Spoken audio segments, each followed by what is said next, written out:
Hello everyone, welcome back to Drawn by Annie channel. This is me, Annie, and I will be drawing for you today. Grab your tea, coffee and snacks and let's dive into today's video. Today I'm going to work on a very simple yet very cute drawing, and if you want to follow along and recreate the same drawing, you are welcome to do so, because a character for today's drawing is Hornet from Hollow Knight, and she is accompanied with spirits from My Neighbor Totoro, one of my all-time favorites from Ghibli Studio. And for the drawing I'm going to use my small format square mixed medium sketchbook along with acrylic paint pens and some finishing touches with my favorite brush liner. So for the starters, I'm going with a white pen to make the underpainting and let's say a base layer of the paint, so it's going to be easier to draw with other colors on top of that. I'm basically covering the whole page above the sketch that I've made, and then right after I'm filling in the background color, which I chose it to be green. Firstly, I was thinking I would go with blue, but I decided to go with green in the end. And since the characters are mostly black and white, except of the Hornet's cape, which is red color, the light color will contrast with the characters very nicely and they will stand out from the background no matter how detailed or not detailed I'm going to end up making them. And just for some fun, I decided I would add up a bunch of confetti stars that are referencing to one of the moments in the My Neighbor Totoro movie itself. I wanted Hornet to play with little black spirits and the confetti and have some fun. Even though I haven't played Hollow Knight nor Hollow Knight Silk Song, when I saw a bunch of arts and also a trailer for the Silk Song game, I thought that Hollow Knight's vibe is matching with the spirit topic, and the characters from Hollow Knight felt very tiny and so are the spirits from My Neighbor Totoro. So yeah, that's how my idea kind of got born, and my mood for cuteness kind of enhanced the idea to be born in my sketchbook. And from what I understood from the video that I saw, the Hornet is a warrior that is constantly on a fight or a journey with a lot of enemies to conquer, let's say. And for a character like that, I always like to imagine what would their moments of peace be. Like, I don't know if there is any moments in the game where she is actually, like, I don't know, enjoying an everyday life activity or just resting or something like that, but usually from what I know about games like that, characters are constantly on an adventure and the story is not really showing the moments of pause or the moments of rest. Like, at first I wanted to draw a fan art of Hornet with some dynamic pose and maybe with her weapon or something like, you know, epic or something like that, but after I seen a lot of fan art made by other wonderful artists, I realized that most of them are already like that, or there is like a concept art showing of the character design and stuff like that. So it's either an epic posing art or a concept art demonstrating the design. So I decided I would draw something completely different yet cute and simple, so I can just have some fun with my markers, honestly.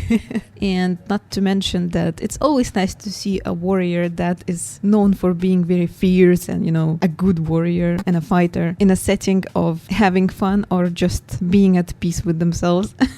That's something that many people nowadays are missing. They are constantly on a fight, they're constantly stressing, they're constantly working and on a run, and they don't have a moment to pause and look around and like enjoy the moment or even a little thing that they have at hand. Maybe a nice weather or a cup of coffee or a music in their headphones, you know, stuff like that. The stuff that makes us happy. So with this little drawing, I wanted to capture the idea of not forgetting to have fun even if you are on adventure with a lot of battles. Because even though the end point of your journey is very important, the journey itself is also very important. I think it's even more important than the end point itself. So yeah, don't forget to enjoy the process of whatever you chose to do.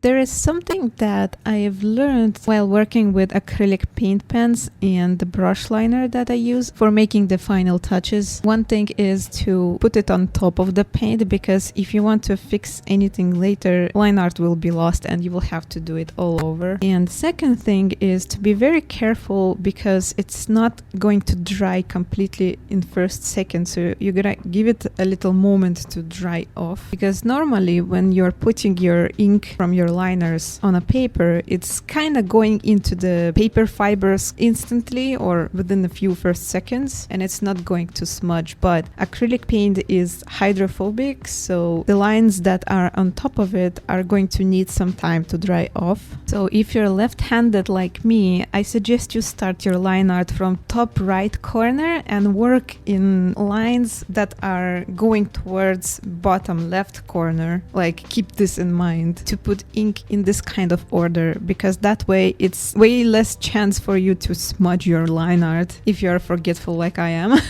For right-handed people, it's the other way around. So you're starting from top left corner and you're working towards bottom right corner. The idea is completely same, it's just reversed. Like, more often than not, I have smudged my line art over the acrylic paint, and it was such a pain in the ass to remake it all over again, because I would have to cover all the smudged places with the same colors and then do the line art again, like from zero. And this time, hopefully, be careful enough not to smudge it again. I mean, this medium is very forgiving, and if you happen to have a detail that you don't like, and you can easily remake it with just covering up the evidence and then painting all over it. And same goes with smudging. You can actually very easily remove it. You're just literally coloring the same place with the same colors, waiting for it to dry. It's not going to take long. And after that, you're putting your line art on top again. And this time you're very precisely keeping in mind that this time I'm not smudging.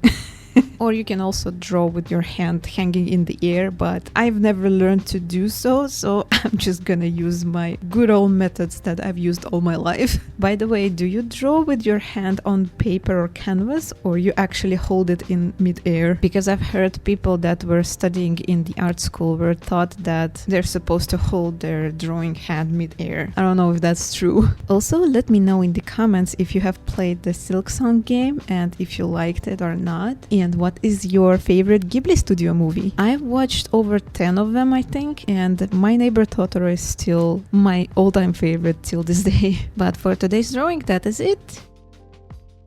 I hope you liked the result, as well as my little chit-chat here and there. If you like my work, you can subscribe to this channel and check out my other social media. I wish you have a wonderful day, and I hope to see you in the next video. Bye-bye!